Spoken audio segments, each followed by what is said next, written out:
Ça a l'air d'être tout bon. Coucou tout le monde, je sais que beaucoup d'entre vous regarderont ce live en replay, donc attendez quelques instants pour avoir le live avec Barbara. On va parler du cycle menstruel. Donc pour les autres, bonsoir tout le monde. J'attends un petit peu bien sûr pour le départ. C'est bien le live qui va avoir lieu avec Barbara. Barbara qui va me rejoindre dans quelques instants pour qu'on parle du cycle menstruel. Je me réjouis beaucoup de ce live. Oh, il y a déjà tout de suite du monde, super. Bienvenue tout le monde, Coco. J'espère que vous allez bien. Hey, coucou. Alors, un gros live de prévu avec Barbara. Barbara qui devrait arriver d'ici quelques instants, qui est une femme que j'admire énormément, qui a une grande rigueur scientifique, mais a aussi quelque chose qui pour moi est extrêmement important, c'est de grandes valeurs humaines, a vraiment le cœur sur la main, enfin voilà. Ah, je viens de voir sa demande de participer au live, donc je vais arriver dans quelques instants.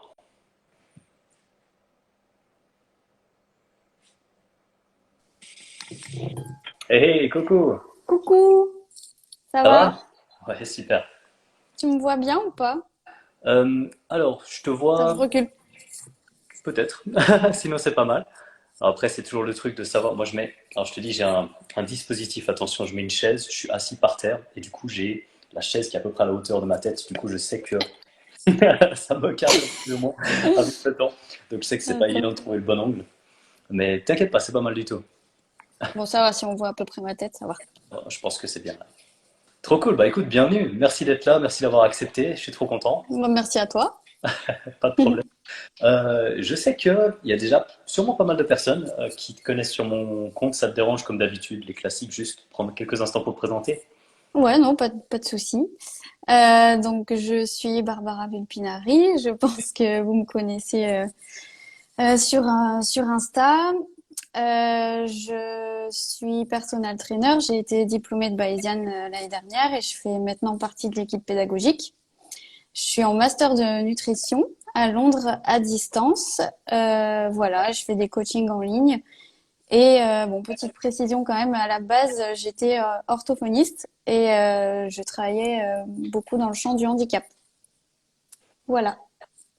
Génial, trop trop cool. Bon, bah, écoute, c'est ultra précis. Si jamais on a des questions, on pourra regarder ça par la suite. Ça te va si on garde ce thème qu'on avait abordé initialement autour du cycle menstruel? C'est très très Oui. large comme thème, bien sûr, mais Mm, euh, comment t'aimerais aborder ça? Vraiment, là, c'est libre. Le truc le plus important à mes yeux, c'était un, de pouvoir aborder le sujet, deux, avec la personne que je trouve la plus compétente dans le domaine, c'est-à-dire toi.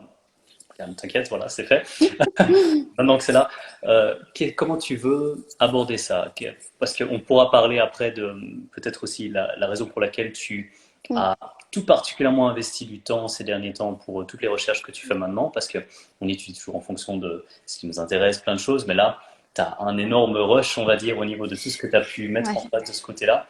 Et Mm. bon, vas-y, je t'en prie, déroule comme tu veux.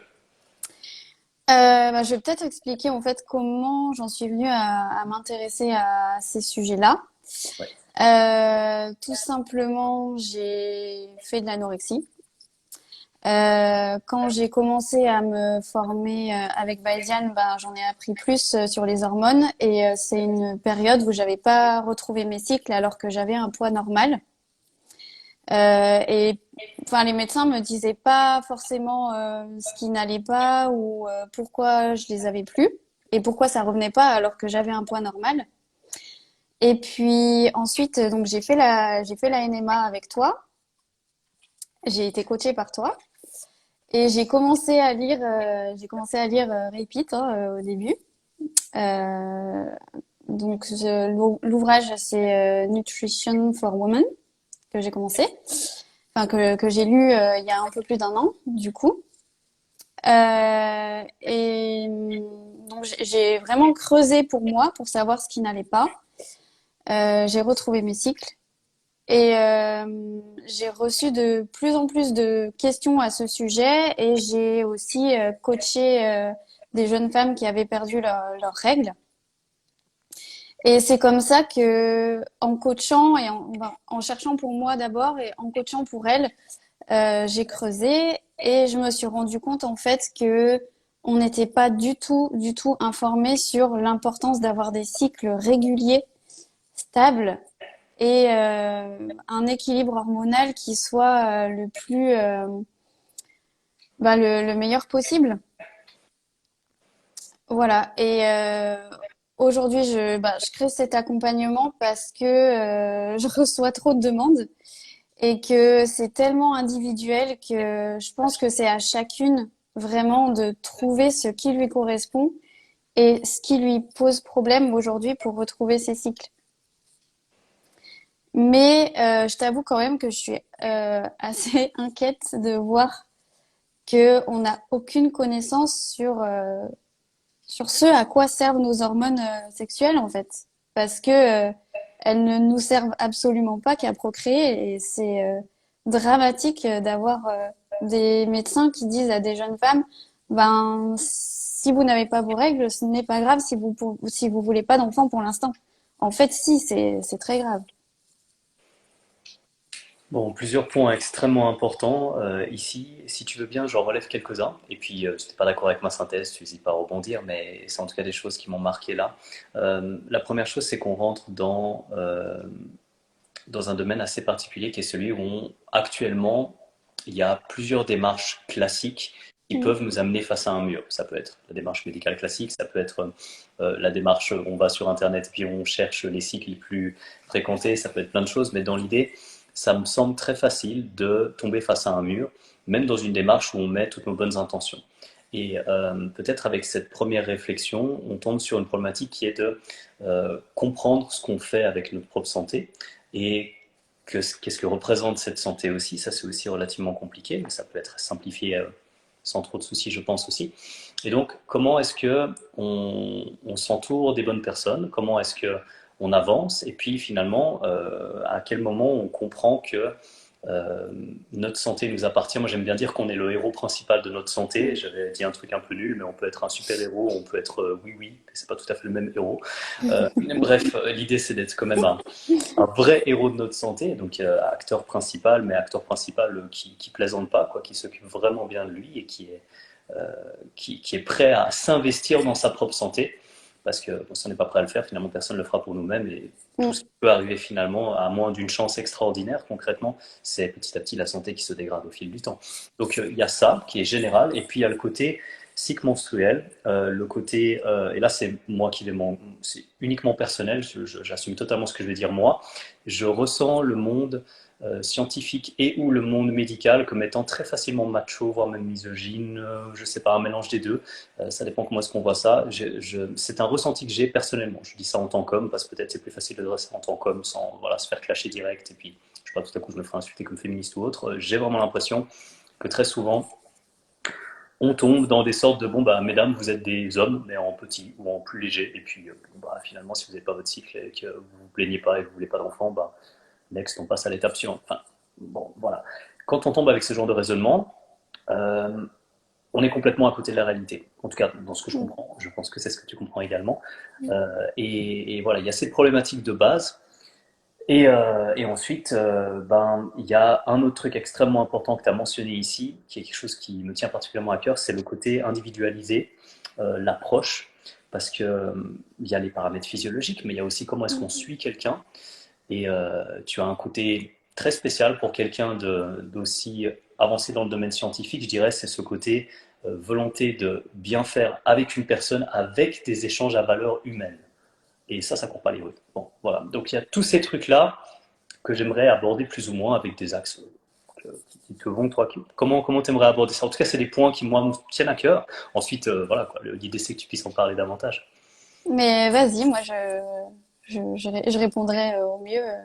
Trop cool. Ok, alors le premier point important, comment toi tu définirais la santé? Et puis on va partir quand même, bon messieurs vous êtes concernés aussi, mais la santé notamment avec les, on va dire, paramètres biologiquement parlant féminins. Comment tu la définirais?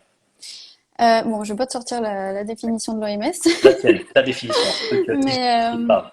ouais, voilà, pour moi la santé c'est vraiment un bien-être qui est global, qui est compréhensible, qui se joue sur tous les domaines de sa vie finalement, que ce soit au niveau alimentaire, mais aussi du sommeil, d'un point de vue aussi cognitif, bien sûr. Et voilà, un bien-être, un, une manière aussi d'aborder les émotions, de pouvoir les gérer. C'est la santé. Tu me demandes en combien d'heures je dois rédiger ma réponse, Will? Parce que Dès que t'en as marre, il n'y a plus personne. Non, mais c'est très bien. Les axes principaux et ceux qui sont ressortis dans un premier temps, ils me parlent énormément, comme tu peux l'imaginer. Donc, vraiment trop cool.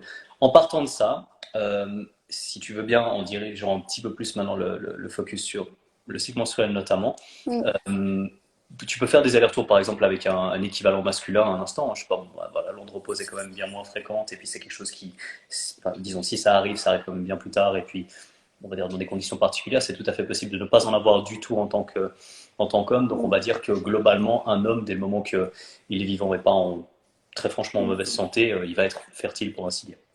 Puis, alors vous, les hommes, c'est différent aussi parce qu'à l'andropause, tu vois, les hormones, elles sont pas à zéro. Elles ne deviennent pas à zéro. Alors que les œstrogènes et la progestérone, à la ménopause, vraiment s'arrêtent complètement.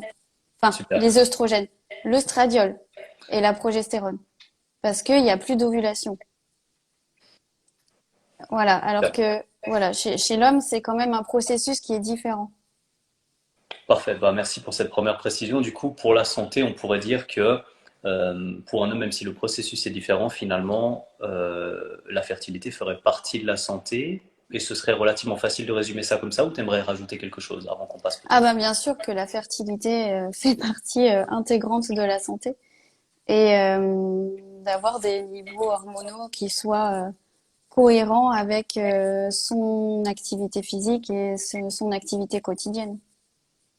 Super. Pour quelques critères, peut-être juste pour, on est un petit peu dans le théorique ici, donner quelques côtés pratiques. En Mm, quoi est-ce qu'on peut voir, par exemple, un problème au niveau hormonal chez un homme, côté cognitif, bon, on parle d'hormones sexuelles, donc peut-être côté sexuel libido, côté peut-être mm. autres paramètres sanguins. Qu'est-ce que tu aurais en tête comme ça qu'on pourrait juste garder avant de passer à la suite pour se dire, ok, je suis un homme, je suis a priori de ce côté-là en bonne santé, comment continuer Alors, je t'avoue que chez l'homme, je me suis pas encore vraiment penchée sur, sur les marqueurs. Yes. Je sais qu'il y a un bon niveau de testostérone, voilà. Après, les œstrogènes ne sont pas que des hormones féminines et avoir des bons niveaux d'œstrogènes chez l'homme aussi, c'est important, notamment au niveau de la construction musculaire, par exemple.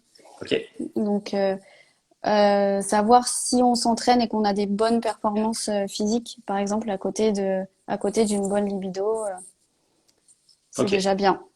Top. Et au niveau cognitif, tu ferais un parallèle ou moi j'ai deux, trois idées, hein, mais c'était juste savoir si tu voulais mentionner quelque chose. Non, niveau cognitif, j'ai pas encore creusé Ok, non, rien de ce sujet. spécial, mais bon, le côté dépressif avec une baisse de la testostérone, c'est vraiment un classique du côté des hommes, si jamais c'était juste un truc que je voulais rajouter en plus. D'accord, Voilà, trop cool, ça fait déjà je quelques...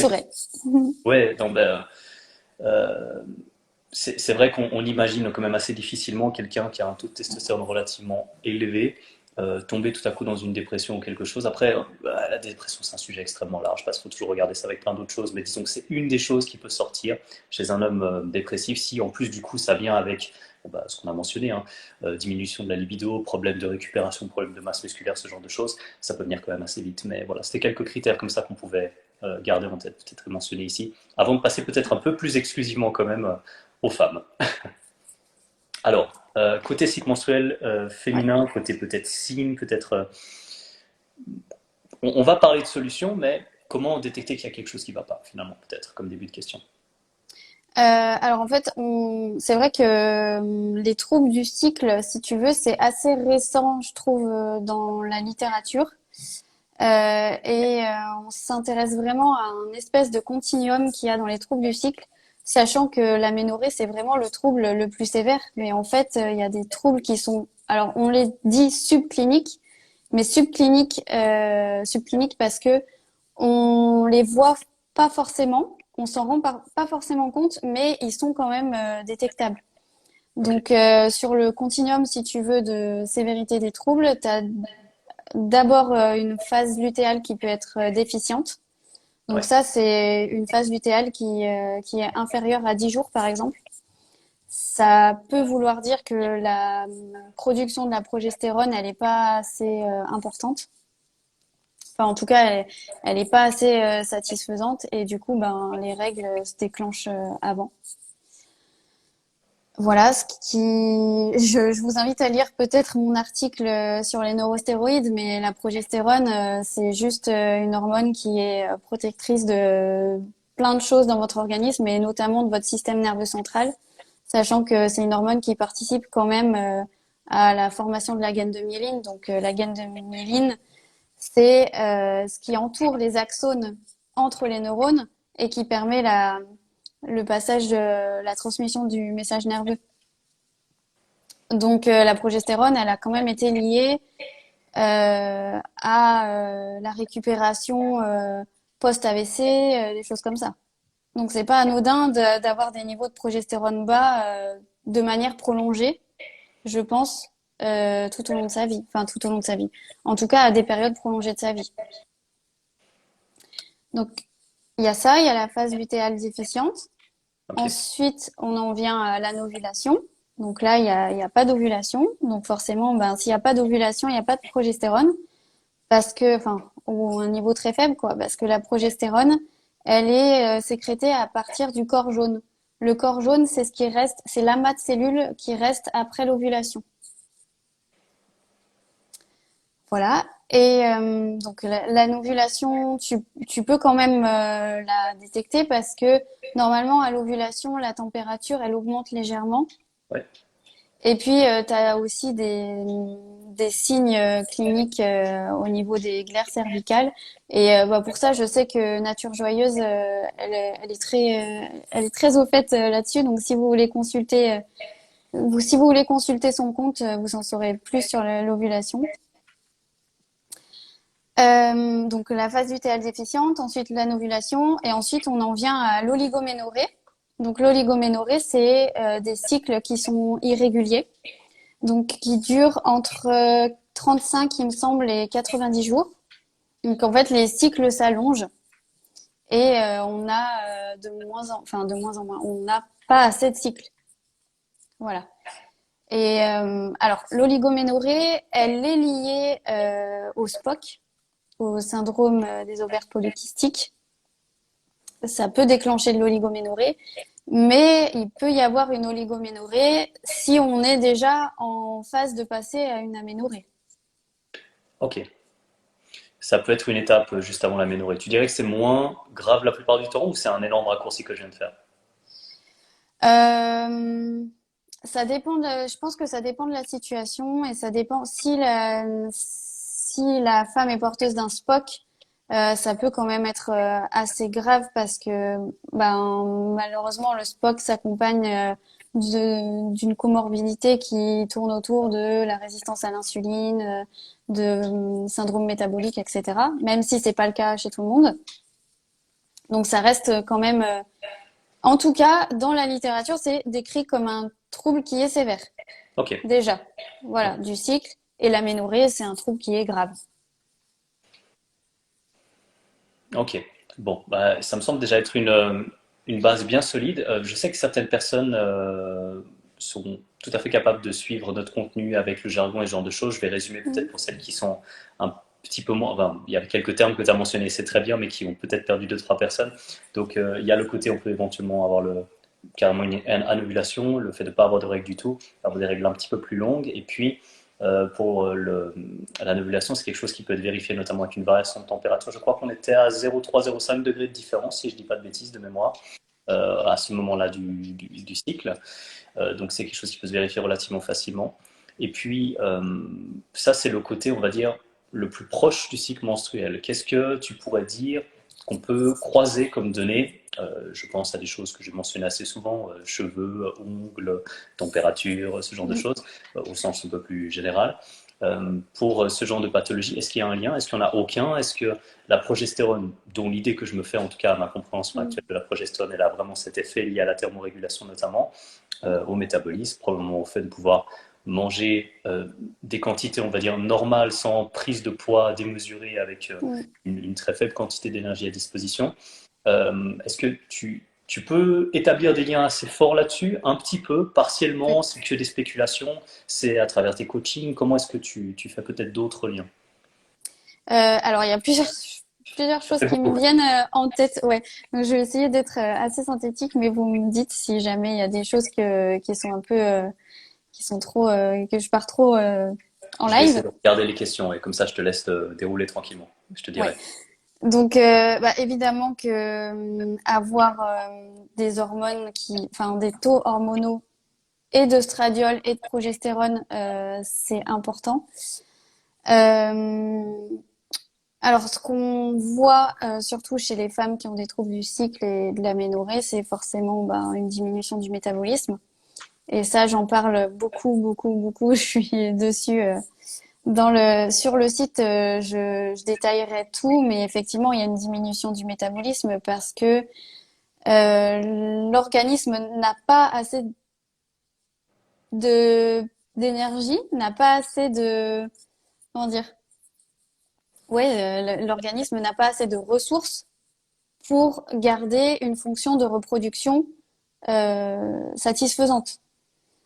Donc, il n'y a pas qu'une absence de cycle ou une irrégularité des cycles. Il y a d'autres choses qui se passent dans le corps que l'absence de règles. Très clair. Donc, à partir de là, généralement, la T3, donc, qui est l'hormone active thyroïdienne, elle peut être plus faible. Et ce, en l'absence de- d'une réduction de masse corporelle, si tu veux. Parce que généralement, forcément, c'est des femmes qui ont un taux de masse grasse inférieur, etc. Donc, on peut se dire, ben, évidemment, elles dépensent moins de calories puisque elles ont une masse corporelle qui est moins élevée. Mhm. Mais en fait, non.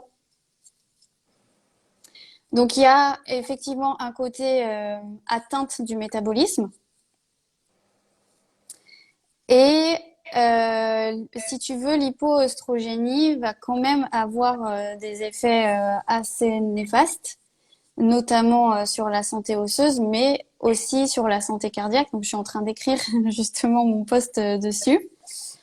On se rend compte que, alors, je sais que tu as t'as une idée de l'oxyde nitrique qui est particulière et je partage aussi cet avis. Mais l'oxyde nitrique, en fait, si vous voulez, c'est une substance qui permet quand même l'intégrité des vaisseaux et la vasodilatation.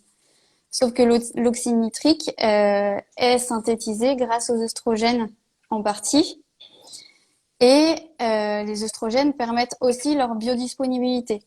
Et du coup, quand on est dans un état d'hypoœstrogénie, eh ben forcément, les vaisseaux et les artères peuvent avoir quelques problèmes au niveau de tout ce qui est vasodilatation et fonction endothéliale.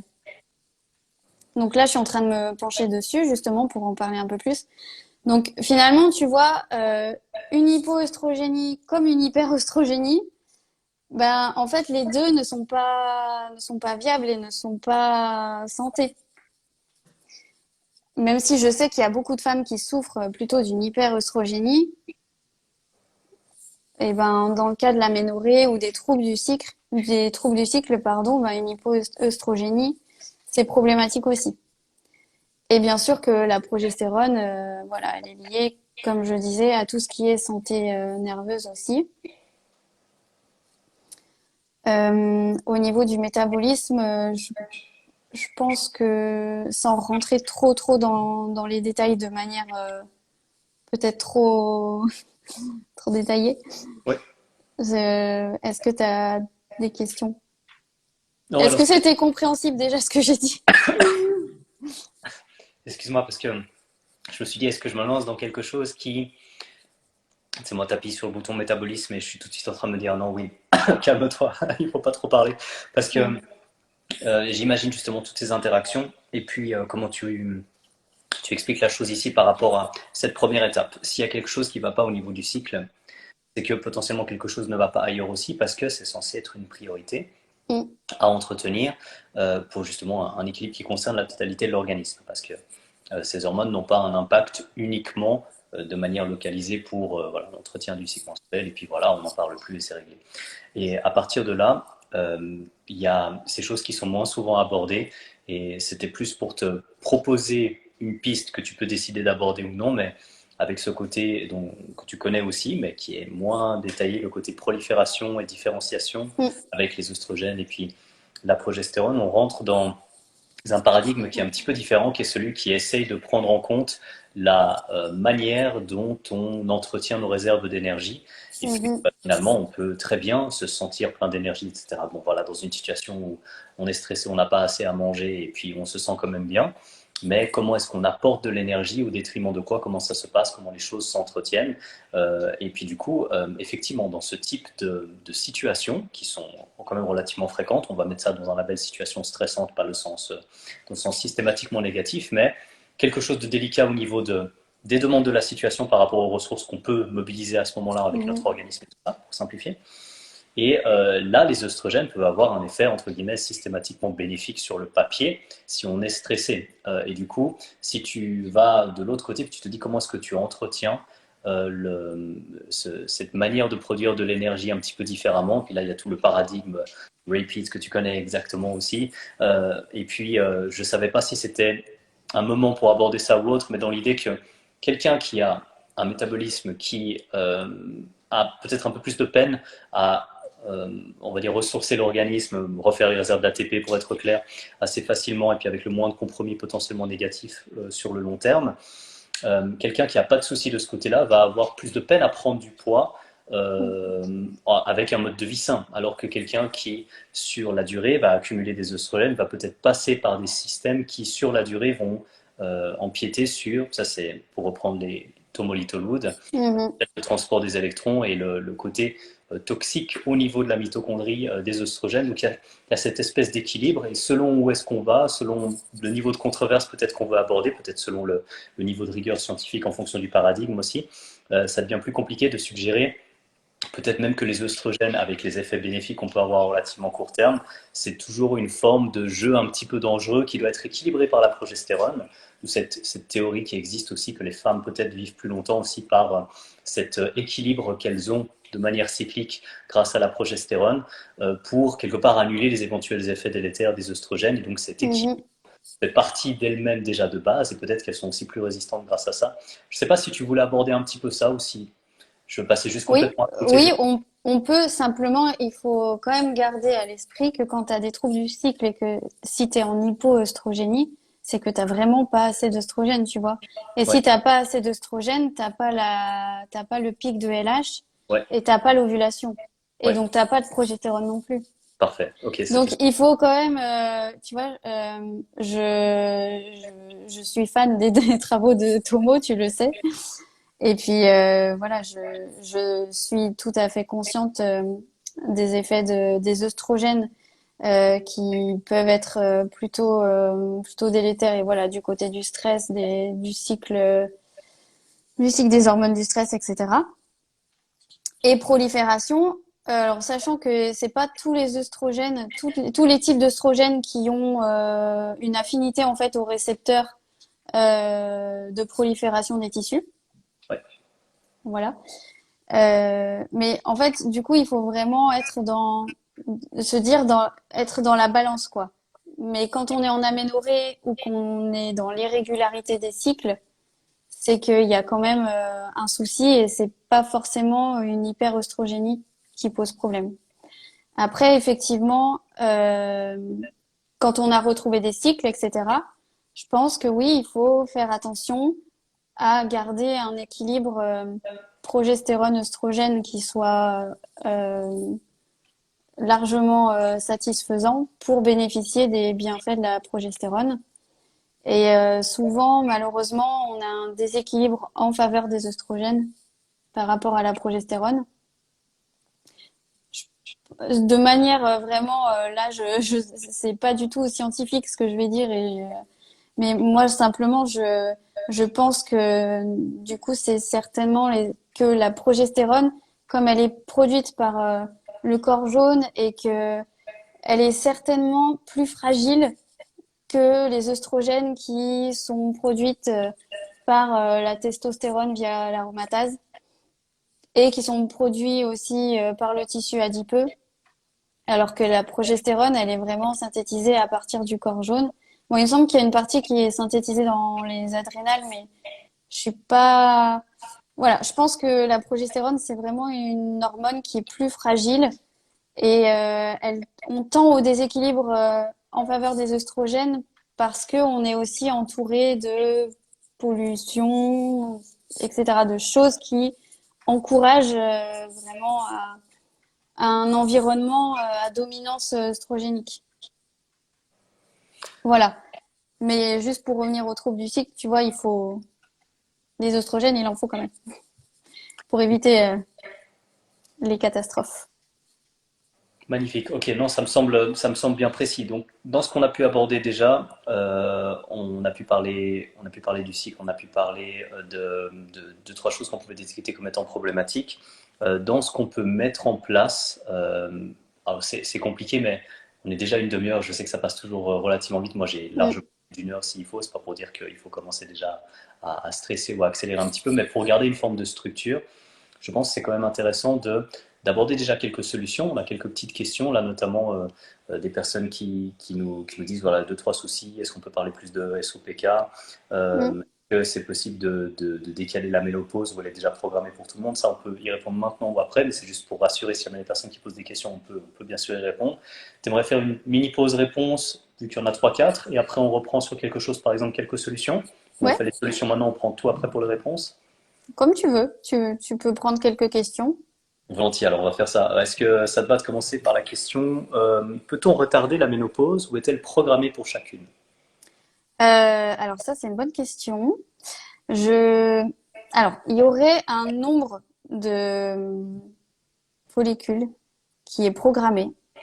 Et à partir du moment où le stock, en gros, est écoulé, euh, la ménopause s'installerait. Mais honnêtement, je ne sais pas si on peut retarder la ménopause. Euh, je pense quand même que les effets du stress qui jouent, au moins les effets du cortisol, tu vois, qui jouent sur le métabolisme thyroïdien et sur les hormones sexuelles, je, je pense concrètement que effectivement ça peut jouer. D'accord, tu vois des... Mais Vas-y, excuse-moi. non, excuse-moi, c'est moi. Mais vraiment, je ne suis pas sûre. Ok, super clair. Je pensais à peut-être un exemple en termes de... un chiffre, par exemple, une femme qui a sa ménopause à tel âge, c'est, je caricature, mais c'est plutôt un peu plus tôt que la moyenne. Et une femme qui a sa ménopause à tel âge, c'est plutôt largement plus tard que la moyenne. On se Mm. situe à peu près. Oui, alors ceci dit, et donc du coup, je reviens sur ce que j'ai dit, Vas-y. parce que oui, effectivement, vous pouvez être en ménopause précoce ou en parce que vous avez eu des moments dans votre vie où votre organisme a été soumis à des contraintes physiologiques très stressantes qui font que votre ménopause peut être précoce. Euh, Par exemple, j'ai eu récemment une personne avec laquelle je pense que je vais faire des lives qui, euh, qui a fait beaucoup de sport dans sa vie et qui a eu des périodes justement d'aménorrhée et de cycles irréguliers. Elle a eu pas mal de blessures parce que les femmes en aménorrhée avec troubles du cycle sont plus à risque de blessures. Donc elle a eu des blessures, elle a été soignée beaucoup par cortisone. Donc cortisone, en fait c'est la molécule inactive du cortisol, mais qui peut s'activer finalement. Donc si on vous donne de grosses doses de cortisone, c'est pas hyper engageant pour votre santé des tissus et osseuses. Et du coup, elle est malheureusement entrée en préménopause assez tôt et elle est déjà en état d'ostéoporose, de ce que j'ai compris. beaucoup plus tôt que la norme. D'ailleurs, la norme n'est pas l'ostéoporose. Mais voilà, donc oui, effectivement, je ne sais pas si on peut vraiment retarder la ménopause. En tout cas, vous pouvez faire en sorte qu'elle n'arrive pas trop tôt, de manière trop précoce. Faut bien, en fait, comprendre que les cycles, c'est un marqueur de santé à long terme. Et plus vous avez des cycles réguliers, stables, et que en plus, bon, à côté de ça, vous faites attention à votre alimentation, à votre hygiène de vie, à avoir une activité sportive. Bon, bah, concrètement, déjà, vous éliminez pas mal de choses, pas mal de facteurs de risque en tout cas. Risque cardiaque, risque osseux. J'ai récemment lu aussi, mais je me suis pas vraiment penchée sur la question, mais je sais que les femmes justement qui ont des cycles irréguliers ou des grands épisodes d'aménorrhée du coup, ne perdent pas l'endomètre par les cycles. Et du coup, il y a c'est lié aussi à certains cancers justement de l'endomètre. Ok. Est-ce que je suis partie trop loin? Je pense que c'est très bien, mais du coup, ça nous donne quand même une assez bonne idée de ce qu'on peut faire. Donc, il y a les mesures de base, pour ainsi dire, qui vont de pair d'une certaine manière avec le fait de conserver la fertilité un certain temps. Et puis, c'est des mesures d'hygiène de vie qui bah, ne surprennent pas, mais en fait, c'est pour dire quelque part, on n'est pas en train de présenter un miracle. Là, on est en train de parler de choses qui sont essentielles. Oui. On a le droit de fumer, on a le droit de ne pas dormir, on a le droit de se bourrer la gueule, on a le droit d'être stressé, de se laisser insulter, et puis d'écouter tous les abrutis qui nous racontent des conneries tous les jours. Bah, en attendant, tous ces trucs-là, c'est juste totalement destructeur. Donc, bon, bah, voilà, c'est un bon rappel. À un moment, si ça fait partie de notre santé, c'est le meilleur de se rappeler aussi. Mini parenthèse pour messieurs, parce que j'ai des fois des clients qui me disent des trucs, bon, bah, en rapport avec des clients, des fois c'est quand même assez intime, puis tu dis que c'est Will, excusez-moi, hein, ça va être très concret, mais Will, j'arrive plus à border avec ma copine, machin, qu'est-ce qui se passe? Ben, ok, hyper stressé, ta ta ta ta. Bah, en fait, là, on parle de quelque chose, ok, un caractère sexuel, d'accord, mais qui est lié avec tout le reste de l'hygiène de vie. Donc, en Ben, fait, bien sûr. là, même pour ben, messieurs, petite parenthèse, c'est quelque chose qui vous donne un petit rappel, ok, bah, il y a peut-être des choses qui ne vont pas dans ma vie, et puis bah, très bien, c'est un indicateur, prenez-le au sérieux, puis regardez ce qui se passe. Et là, ben, tu as mentionné ça aussi par rapport à la ménopause, je pense que c'est trop cool, ça donne justement un contexte où je te dire, ok, ben, la ménopause, normalement, c'est quoi? Mince, je suis en dessous de la norme, et culpabilité, machin, ben, il y a toujours plein de choses à faire, et c'est Mhm. essentiel, trop cool, au contraire. Ça va si on prend encore deux questions? Oui, oui. Ok, alors on a une question ici. Aménorrhée depuis 5 ans, avec arrêt de la pilule qui a été prise pendant 3 ans. Aucune libido, nerveuse et dépressive. Que faire? Aucune gynéco veut m'aider. Ah, ben déjà, c'est sympa. Mhm. Euh, et ben, attendre la sortie du site déjà, et puis nous rejoindre sur le groupe d'échange. Mais essayer de d'avoir un diagnostic solide sur la cause de cette aménorrhée. Mhm. Parce que bon, c'est pareil, je détaille toute une partie diagnostique, mais s'il y a pas de il y a pas de cycle, il y a quand même des examens à passer.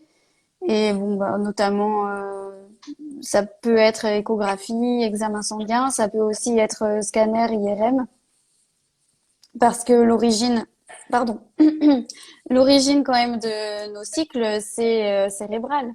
Donc c'est quand même, je veux dire, s'il y a pas de cycle et que en plus la cause n'est pas trouvée, il faut quand même vérifier déjà au niveau central ce qui se passe, au niveau de l'hypothalamus donc. Donc c'est pas anodin. Ok, super. Et donc il faut trouver quelqu'un de confiance, absolument.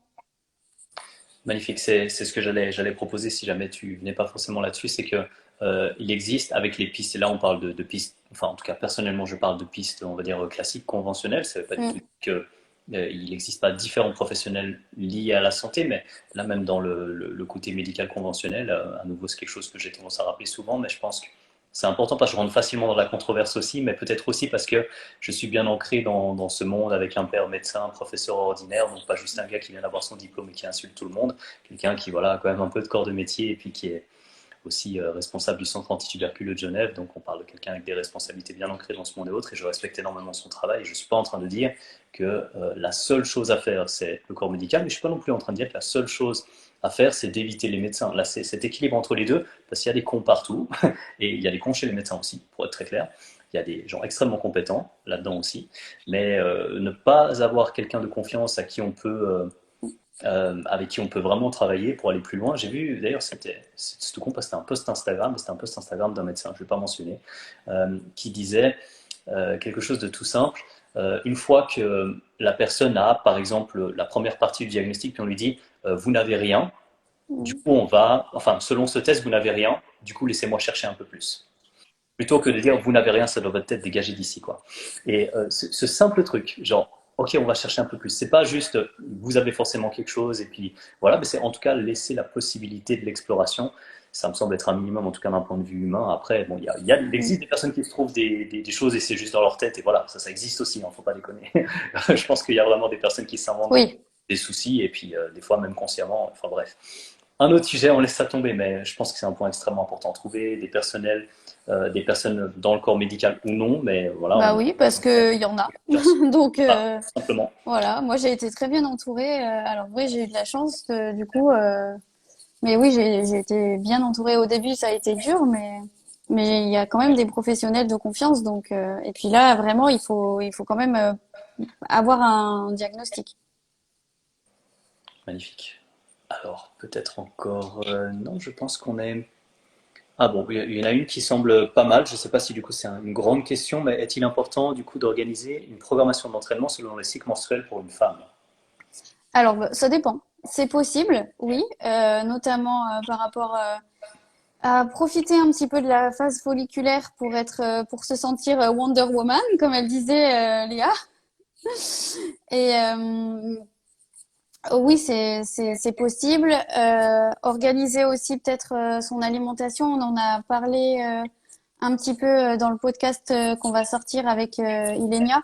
Mais voilà, pour tout ce qui est autour de la phase lutéale, ben se sentir quand même assez soutenu sur le plan énergétique, ça sert à rien de se faire crever la dalle et d'enchaîner, enfin d'être dans des cravings pendant toute la période lutéale. Donc pourquoi pas, oui, travailler un peu plus en force pendant la phase folliculaire. Après, rien d'obligatoire non plus. Moi, j'ai des coachés qui vraiment, elles s'auto-régulent en fonction surtout de leur énergie, mais pas forcément en fonction de leur cycle, parce que d'un cycle à l'autre, ça change aussi. Leur humeur change, leur stress change, leur énergie change, et du coup, elles s'autorégulent plus avec leur changement quotidien plutôt qu'avec leur cycle. Voilà. Après, je pense que c'est intéressant. Super, ok. Bon, bah écoute, magnifique. Quelque part, on revient quand même à cette idée qu'il y a des notions importantes pour tout le monde, mais clairement qui sont aussi importantes pour ces questions qu'on peut avoir autour du cycle menstruel. Apprendre à s'écouter, finalement, c'est quelque Ah chose bah oui, d'obligatoire. complètement. Quelque chose Mm. d'absolument obligatoire. Donc, ok, trop cool. Peut-être on a une dernière avant qu'on parle de solutions peut-être un peu plus générales, qui est de Léa. Ouais. Euh, Pourquoi est-ce que de plus en plus de femmes ont le SOPK? Ah. Alors, de plus en plus, je ne sais pas. Peut-être que il est mieux diagnostiqué aussi. Peut-être que c'est vrai que c'est un syndrome dont on entend bien plus parler maintenant qu'avant. Euh, Il y a, il y a des théories, enfin il y a des théories, il y a des idées qui circulent aussi sur le fait que le SPOC peut être lié à des TCA type binge eating ou boulimie. Après, je pense que on vit dans un environnement qui est propice à ce genre de profil hormonal, avec justement une hyperandrogénie. Mais ça, ce n'est que mon avis et je pense que les études, du coup, à long terme sur ce sujet-là ne sont pas prêtes de sortir. Donc, rien de, rien d'appuyé vraiment scientifiquement. Mais c'est en tout cas un syndrome qui pose problème à beaucoup de femmes et qui est relativement difficile à gérer, malheureusement. Mais ça se fait. D'accord.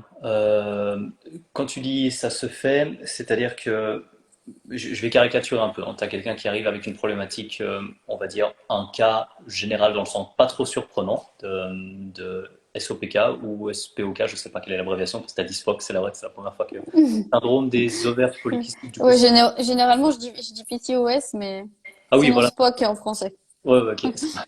Ouais, j'étais resté sur PTOS aussi. Bref, si tu tombes sur un cas plus ou moins normal, tu vas te dire, bon, on peut travailler sur deux, trois trucs, mais finalement, c'est rien de, entre guillemets, surprenant parce que ça va être des mesures générales d'hygiène de vie où tu vas regarder plusieurs critères intéressants, notamment peut-être pollution cosmétique, perturbateur endocrinien, deux, trois trucs en plus, ou c'est quelque chose qui est quand même assez, pour ainsi dire, facile à prendre en charge et tu te dis, après, on va voir comment la personne réagit, mais j'ai quand même des idées assez claires par rapport à ça, ou c'est plutôt total freestyle, on teste plein de trucs qui globalement sont bénéfiques dans le sens général de la santé, et puis on espère, avec entre guillemets pas beaucoup de, tu vois, pas beaucoup de conviction que ça va fonctionner, tu te places à peu près où pour la résolution du problème. Alors, franchement, ça dépend vraiment des personnes parce que tu peux avoir des femmes qui sont vraiment en situation d'obésité avec syndrome métabolique, enfin résistance à l'insuline, voilà, et des profils qui ont un IMC tout à fait dans la norme, avec une sensibilité à l'insuline plus ou moins stable. Tu vois, donc selon le type de personne, il faut quand même être, enfin, c'est différent quoi. Après, si la personne n'est pas forcément en surpoids avec syndrome métabolique, être quand même conscient et vigilant avec ça, avec le fait que ben sa sensibilité à l'insuline, elle peut quand même être un peu impactée. Par contre, avec ce type de personnes, s'il n'y a pas de contraception qui est prise, généralement, il y a un taux de testostérone qui est plus élevé, donc elles ont plus de facilité à gagner de la masse musculaire.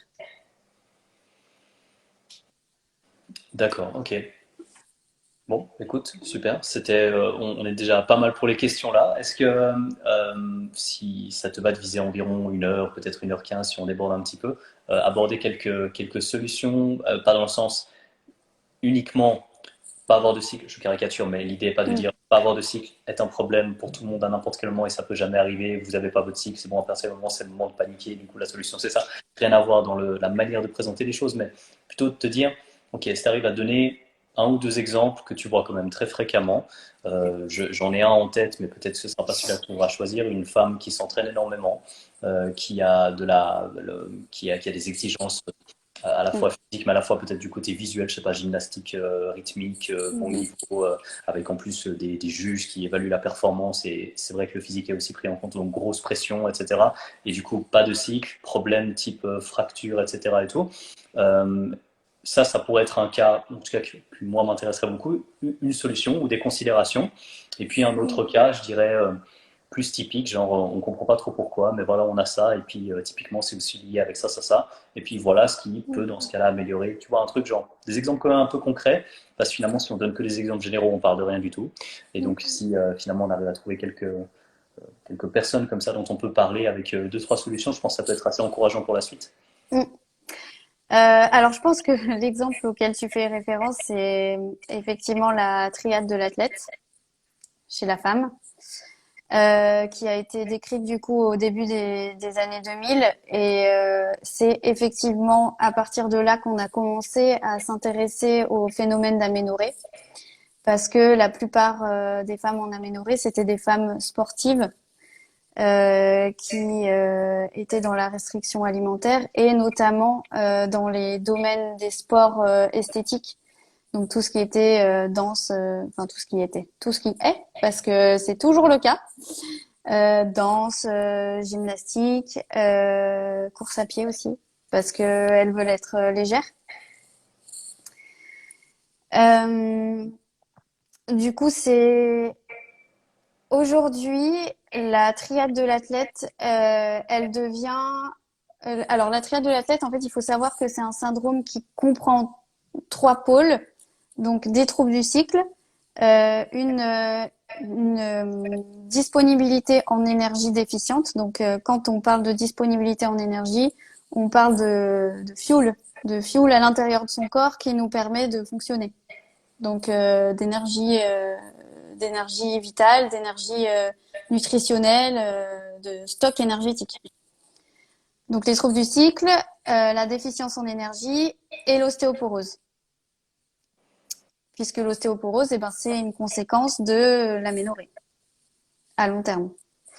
Sauf que les chercheurs, à force de creuser et de trouver une incidence de troubles du cycle importante chez les femmes sportives, ils commencent en fait à élargir ce syndrome, entre guillemets, à, à plus aux athlètes. C'est-à-dire que vous pouvez tout à fait présenter ce genre de symptômes sans être une athlète. Et d'ailleurs, même maintenant, les études, elles incluent des femmes qui s'entraînent 4 heures par semaine, quoi. Et donc, du coup, ils parlent plus vraiment, enfin, ils parlent plus. Si, ils en parlent encore, mais ils parlent aussi de RED-S. Je sais pas si tu l'as entendu. C'est Relative Energy Deficiency Syndrome, je crois. Donc, Ok. c'est un syndrome vraiment qui englobe, donc qui contient la triade de l'athlète, mais qui présente aussi justement des problèmes métaboliques au niveau hormonal, au niveau de l'insuline, de la leptine, du cortisol, euh, forcément au niveau de la T3, de la T4, donc qui sont les hormones thyroïdiennes. Donc c'est vraiment un tableau endocrinien ultra global euh, qui peut s'accompagner ou pas de troubles du comportement alimentaire, mais pas forcément. Par contre, ce qu'on retrouve, forcément, c'est une restriction alimentaire parfois qui n'est même pas consciente. Hmm. Mais parce que oui, justement, il faut performer. Et moi, ce que je retrouve chez les femmes avec lesquelles j'échange, elles sont pas forcément athlètes olympiques, mais elles font beaucoup de sport quand même. Elles ont une vie quotidienne intense, hein, un peu comme tout le monde. Enfin, comme tout le monde, non pas comme tout le monde, mais voilà, elles ont une vie quotidienne active, elles sont sportives, elles sont très perfectionnistes, très dans le contrôle et voilà, plus ou moins des TCA, conscients ou non. Et elles veulent pas lâcher le contrôle. Est-ce que ce serait une forme de début de piste vers une solution ou par rapport à peut-être ce type de comportement dire, moi j'ai compté mes calories pendant 5 ans, je vois très bien ce que ça peut être l'envie de contrôler. Je pense pas pouvoir. Bon, déjà, je peux clairement pas dire que j'ai du coup été plus ou moins sensible à la présence de mon cycle parce que ça ne me concerne pas. Mais je peux pas dire que j'ai pas expérimenté quelque chose de problématique à un niveau de compétition. Voilà, à un moment, j'ai même décidé de me faire vomir. C'est une histoire que je partage pas souvent, mais c'était avant Mania en 2014, dans la dernière phase de sèche, où voilà, la semaine d'après, je montais sur scène, et donc c'était pas le moment de finir le pot de noix de cajou, ce qui était arrivé. Et du coup, voilà. Et je me suis fait vomir, je me suis dit, ok, quand même un truc que je note que j'aurais jamais fait si c'était pas pour une performance. Donc du coup, est-ce qu'une partie de la solution, qu'on peut détailler maintenant si ça ne te dérange pas, est le fait d'avoir quelque chose déjà au niveau psychologique, au niveau du contrôle, au niveau de ce qu'on met en place, au niveau de l'écoute de notre corps, ou Mm. c'est qu'une piste parmi tout le reste, ce que je suppose. C'est une piste parmi tout le reste, mais si je devais donner une piste là à ce genre de profil, parce que ce soit chez les femmes ou chez les hommes, hein, ce serait si vous avez faim, ne vous retenez pas de manger. Ça fait du bien d'entendre quelque chose de simple comme ça. Alors que tout le monde dit ah, il faut se restreindre, il faut se restreindre, c'est bon, c'est la vie, Non, vous êtes en déficit je caricature un petit peu, hein. pas dans ce contexte-là, en tout cas. Quand on est toujours dans la restriction et que bon, clairement, c'est un profil de personne qui n'est pas en bonne santé. Et voilà, quand on a faim, il faut manger déjà, parce que ça enlèvera un énorme stress sur votre organisme. Mais oui, effectivement, surtout que la restriction, elle n'emmène, enfin que, elle emmène souvent la compulsion. Donc en plus, c'est le début de développement de troubles du comportement alimentaire. Et du coup, ben Will t'en parle très bien parce que toi, avant cet épisode-là, t'avais pas forcément de troubles du comportement alimentaire. Simplement, tu t'es tellement restreint que ton corps, son seul moyen de survivre, c'était de descendre le pot de noix de cajou. Et pourtant, noix de cajou, Beurre de noix de cajou, hein, quand même, c'est le truc à beurre de retenir. noix de La cajou. première, le reste, je me souviens plus de ce qui s'est passé, mais clairement, le pot a été terminé. Bref, ok. Donc oui, c'est une première piste, en tout cas, d'arrêter d'avoir faim. Eh ben, d'accord, ok. Et puis, peut-être parce que je pense qu'on a quand même le temps d'aborder éventuellement un cas en plus, parce que là, il y avait Mhm, été, quand même lié, je dirais, assez fortement à la dépense énergétique, qui du coup peut créer une forme de déséquilibre. Tu as parlé de quelque chose que j'aime beaucoup, c'est la disponibilité quelque part relative en énergie, qui peut être liée à la restriction alimentaire, mais qui peut être liée à l'excès d'activité physique ou un mélange des deux qui finalement amène à la situation de bon bah on manque de ce dont on a besoin pour effectuer toutes les tâches physiologiques. On oublie qu'on ne doit pas forcément mériter nos glucides ou ce genre de choses. On oublie que bah, on a des reins, on a des cheveux, on a un cerveau, on a un cœur, on a des poumons, on a plein de trucs qui ont leur vie à faire, même si on ne fait pas notre heure de sport, notre corps a le droit d'être alimenté. Et donc on rentre voilà dans des fois des comportements qui sont juste extrêmement loin de la réalité en fait, mhm, sans même forcément dire juste vous avez faim, mangez et puis ce sera toujours bien parce que bon, on mange pas toujours non plus les bonnes choses et puis on mange pas toujours non plus pour les bonnes mm. raisons, différentes faim et puis voilà. Et ça c'était un peu un raccourci mais important quand même à mentionner ici. Peut-être un cas, une femme qui a priori et pas justement, comme tu l'as dit, athlète olympique ou quelque chose, elle fait 2, 3, 4 heures de sport par jour, ce qui est honorable, mais qui est clairement pas un niveau d'une athlète de niveau je ne sais pas quoi. Donc on est dans quelque chose de quand même un peu plus commun et qui a quelques soucis que toi tu rencontres plus fréquemment, et puis peut-être donner des pistes qui fonctionnent assez souvent pour ce type de cas que tu auras décrit, si ça te va. Oui. Alors, tu peux me préciser un peu plus le genre de souci ou, Cool, volontiers. ou je, ou j'invente, comme tu veux. C'était soit. Je préférais que tu inventes, pas parce que je peux pas t'inventer un cas, je t'en invente 10 si tu veux, mais parce que j'aimerais que ça corresponde à quelque chose que tu rencontres quand même assez souvent, dans la Mm. mesure où ça pourrait être utile à quand même un peu plus de personnes. Ouais. Alors moi, enfin, ce que je rencontre très souvent, mais chez les hommes aussi, hein, c'est un sommeil qui n'est pas du tout réparateur, avec plusieurs levées par nuit pour aller aux toilettes. Euh, dans des cas les plus problématiques, je dirais des sueurs la nuit. Ok, très intéressant.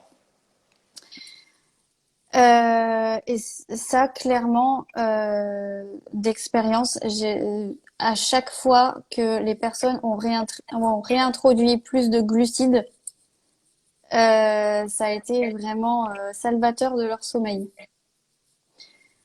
Pourquoi? Tout simplement parce que vous en avez besoin pour faire du GABA, déjà. Enfin, en gros, il y a différents chemins qui mènent à la sérotonine et à la mélatonine. Et pour avoir un niveau correct de mélatonine, vous avez besoin de glucides. Donc, enfin, voilà. Après, peut-être que chez certaines personnes, c'est pas essentiel. Je ne sais pas. À court terme, peut-être. À long terme aussi, peut-être. Je ne sais pas. Mais en tout cas, la plupart des hommes et des femmes que j'ai eus qui étaient vraiment dans des états problématiques, soit parce que troubles du comportement alimentaire, soit parce que trop de comment dire, oui, trop de restrictions, je pense, et pas forcément lié à un sous-poids, hein, pas forcément lié à un sous-poids. Réintroduire des glucides, et je ne parle pas de réintroduire des Haribo ou ce genre de fantaisie, mais simplement déjà réintroduire des glucides dans vos repas et dans vos journées. Si c'est difficile, en priorité des fruits, des choses comme ça, des fruits entiers, mais au moins avoir un repas avec une bonne dose de glucides par jour. Et si possible, bon, le pré-dodo, c'est euh, c'est un peu magique, mais oui, ça résout pas mal de problèmes de sommeil. Alors, ce que j'ai cherché aussi au niveau des soucis de sommeil, parce qu'il faut quand même savoir que le sommeil, c'est quand même un indicateur numéro un. Enfin, moi, je dis que c'est l'indicateur presque numéro un de la santé. Je veux dire, enfin, pas de sommeil réparateur, ça met l'organisme dans un état de stress incroyable, quoi. Donc déjà, essayez de soigner votre sommeil.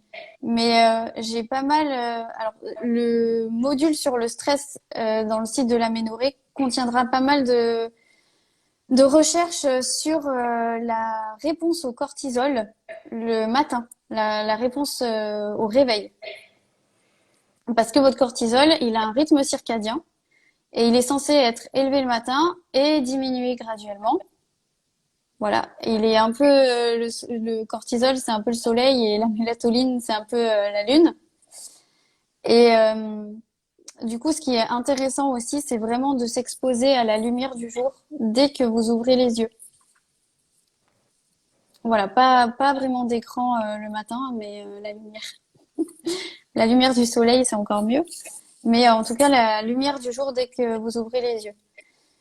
Et déjà, en ayant intégré ces deux petites choses, donc peut-être un peu plus de glucides, surtout si vous êtes en restriction et que voilà, vous avez un taux de glucides qui est pas suffisant par rapport à votre dépense énergétique. Plus vous exposez à la lumière, ça peut vraiment être très bénéfique sur votre sommeil. Magnifique. Et puis il y a quelque chose qui me semble assez essentiel, c'est lorsque tu dis finalement que le sommeil est important. Si on a des problèmes de sommeil, on connaît en Mm, fait les sortes de cascades qui peuvent venir assez rapidement. Puis c'est un cercle vicieux très rapidement. Moins de sommeil, plus de stress, moins de sommeil. Le tableau est vite fait, hein. C'est un moment mm, lorsqu'on est stressé, avoir un sommeil réparateur et puis pas se réveiller à 3 heures du mat, ça devient compliqué. Enfin, 3 heures du mat, une, deux, trois fois pendant la nuit. Euh, mhm. je comprends à quel point ça peut être problématique et en même temps pas du tout. Parce que moi, depuis que j'ai 18 ans, je dors plus de 9 heures par Comme un nuit. bébé. Ouais, ouais, ça fait plus de Mm. 15 ans que je dors comme un bébé. Et puis je pense que ce qui fait que je reste aussi un bébé pour plein de choses, mais pour la santé probablement aussi. Donc voilà, après pour les jeux de mots, si je suis seul à rigoler, c'est pas grave. Au moins je reste un gamin quand même. Mais pour la santé en général, je me rends bien compte à quel point ça peut être important. Mm. Parce que quelques rares fois où j'ai des mauvaises nuits et que je récupère pas, enfin, c'est dingue, Mm. il y a tout qui part en vrille, quoi. Déjà, Ouais. mon outil principal, c'est le cerveau, donc Mm. quand le potentiel Mm. cognitif déclin, c'est juste la fin, quoi. Donc voilà. Mais pour tout le reste, après, bon, voilà, sensibilité à Ouais. l'insuline, À problème de l'insuline. métabolisme, Mm. du glucose, toutes ces choses-là, c'est dingue. Exactement. L'équilibre du glucose sanguin, si tu as un sommeil qui n'est pas réparateur et enfin, si tu dors très peu, c'est problématique, quoi. Puis pas d'énergie pour s'entraîner non plus. Donc vraiment, le sommeil, pour moi, c'est numéro un. Génial. Non, mais c'est trop cool. Parce que les pistes parleront à tout le monde, même si ben, voilà, il y a des personnes qui décident de nous écouter ce soir sans forcément avoir de problème directement de cycle mensuel. Bah, merci si jamais si c'est le cas, c'est Mhm. trop cool. Et puis ben, pour toutes les autres personnes, ce sera forcément pertinent aussi, donc c'est vraiment chouette.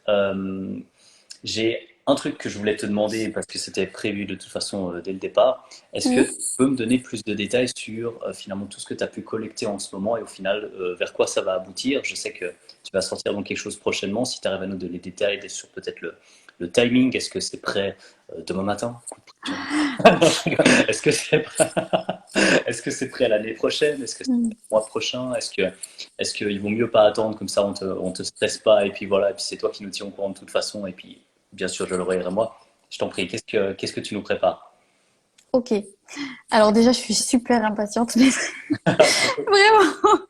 Non, parce que j'ai découvert des trucs. Enfin, moi, ça m'a passionné, donc j'espère que je vous passionnerai aussi. Enfin, que je passionnerai les gens qui souhaiteront intégrer le site et puis le groupe d'échange. Euh, D'ailleurs, je pose une question ici, mais le groupe d'échange, la formation, le site avec les vidéos sera ouvert à tout le monde.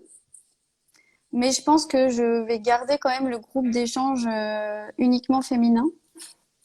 Qu'est-ce que vous en pensez, les filles? Dites-moi. Voilà, sachant que, évidemment que si vous êtes un homme, vous pourrez me contacter. Et, et évidemment que je répondrai à vos questions. Mais j'ai vraiment envie de... Enfin, si tu veux, ce projet-là, je le crée parce que je suis passée par là et que les personnes qui m'ont tendu la main, elles m'ont vraiment sauvé la vie.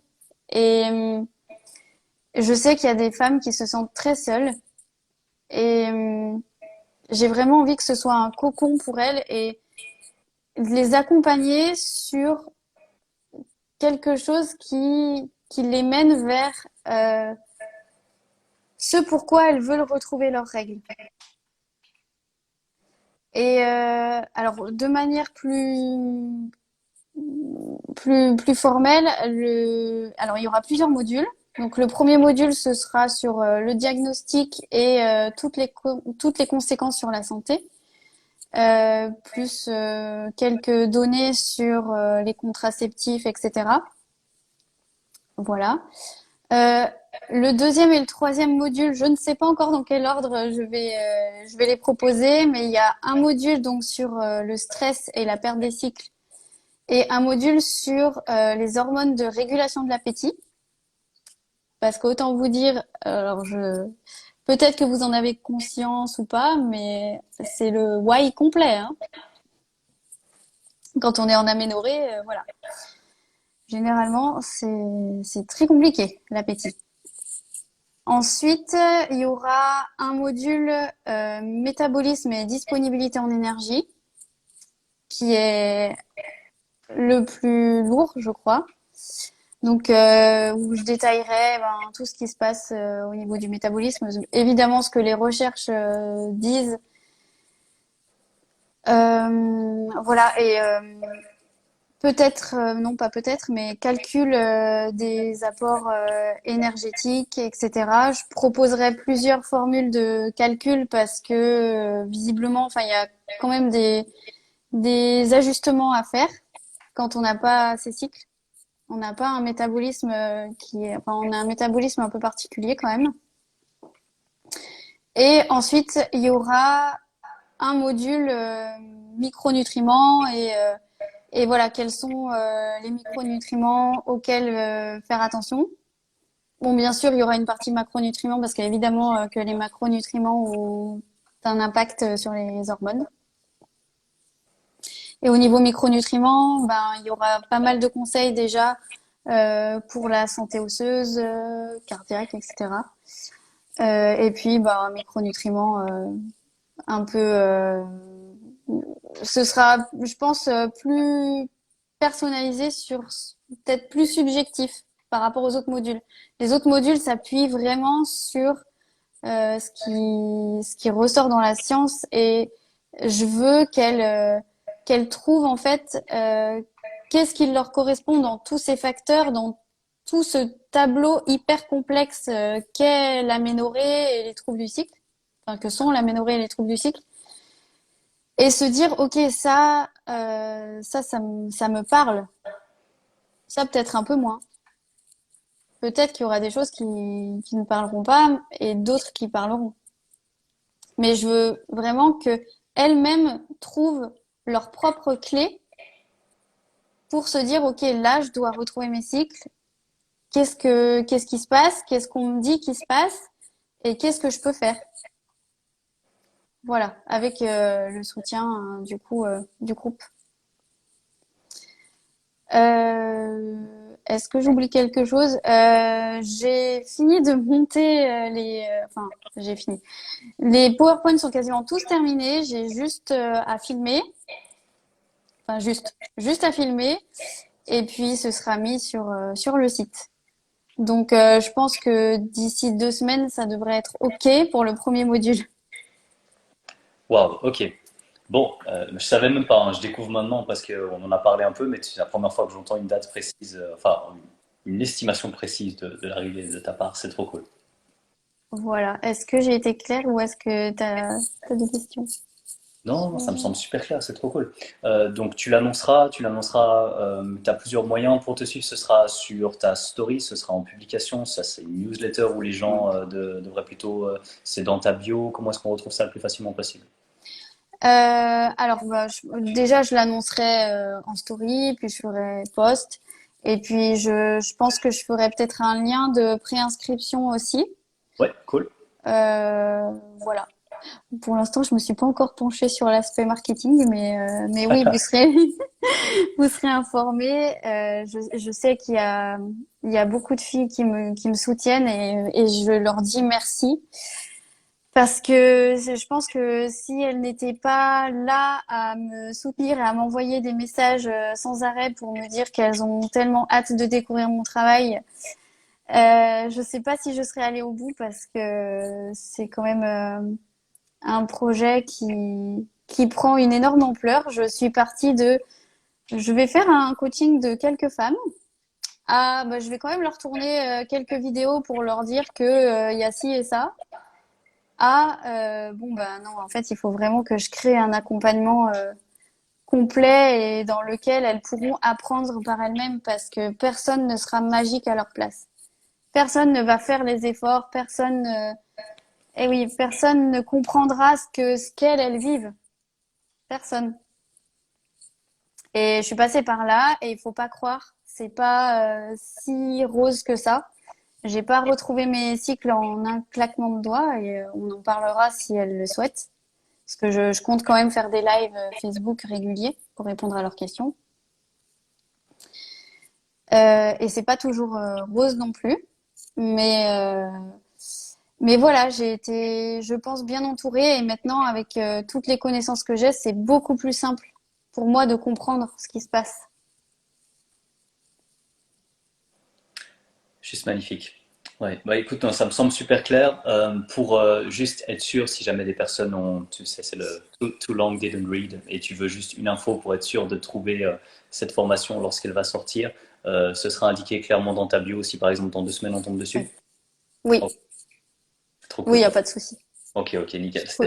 Comme Dans 2 semaines, c'est pas pour te foutre la pression, hein, c'est toi qui l'as annoncé, je veux pas juste remettre le pied dans le plat. Ça va? Ok. oui, oui, oui. D'ici 2 semaines, c'est OK. Ok, incroyable. Est-ce que ça te va si je clôture gentiment ce live ou tu as quelque chose qui te tenait à cœur que je ne veux surtout pas t'empêcher de dire que tu aimerais partager? C'était super chouette. Merci Will bon déjà de m'avoir invité et puis d'être sensible à tout ça. Euh, j'ai juste envie de dire un grand courage aux hommes et aux femmes qui cherchent leur alimentation, leur équilibre de vie et une santé qui sera là et qui les soutiendra à long terme.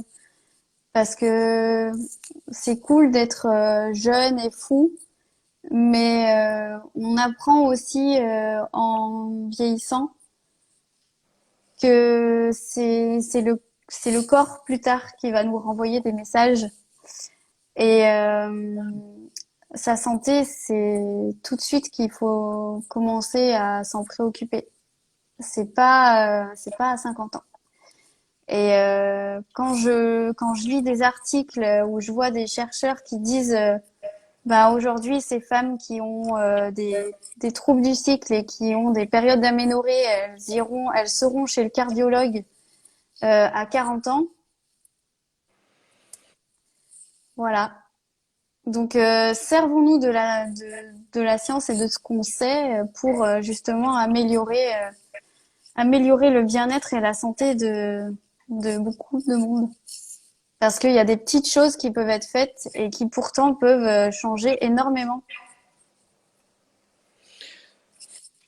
Juste magnifique. Moi, j'ai un message d'utilité publique.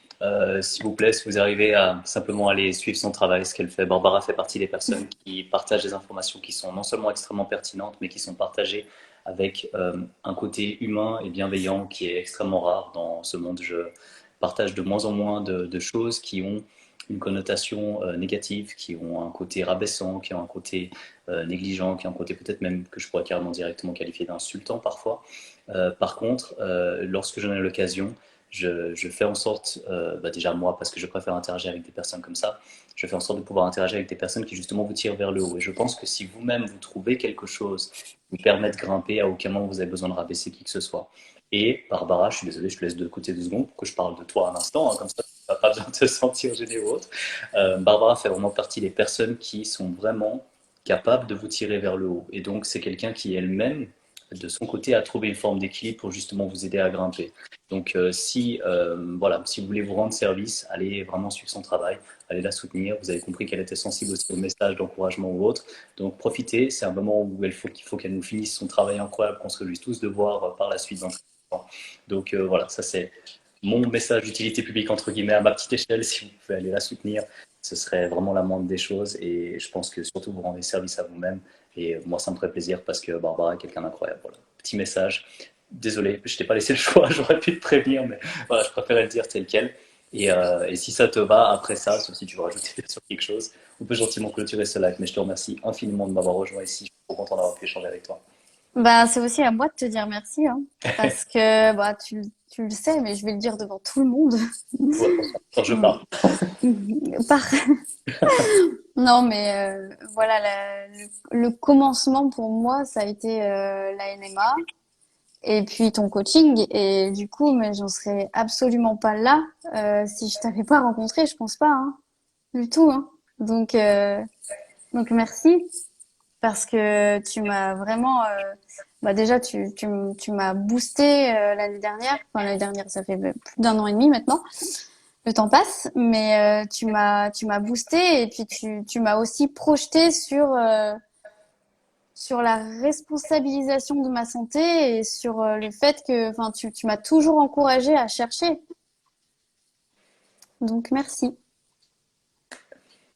Avec un immense plaisir et enfin le plaisir il va au-delà de ça, c'est-à-dire que je me rends compte maintenant dans ta démarche et dans ce que tu fais, c'est ce que tu mets aussi en avant, c'est-à-dire que c'est ce que j'aime bien appeler une arme de construction massive, c'est aider chaque personne à s'aider elle-même et voilà, voilà, cette démarche me tient énormément à cœur et je suis juste trop content que tu la mettes en avant aussi. Donc un grand bravo et je digère encore un peu ce que tu viens de dire, mais merci beaucoup. Trop cool. On finit ce live, ça te fait pas? Ouais. Ah, excuse-moi, je voulais. Je finis sur une note très drôle pour Zélie, mais il y a mes patates qui m'attendent. Oh, nickel. Ouais, il y a quand même des choses importantes. Ouais, Mm. super. Puis vu l'heure, tu vas dormir comme un bébé, c'est magnifique. On est dans une Ouais. transition complète, c'est top. Mm.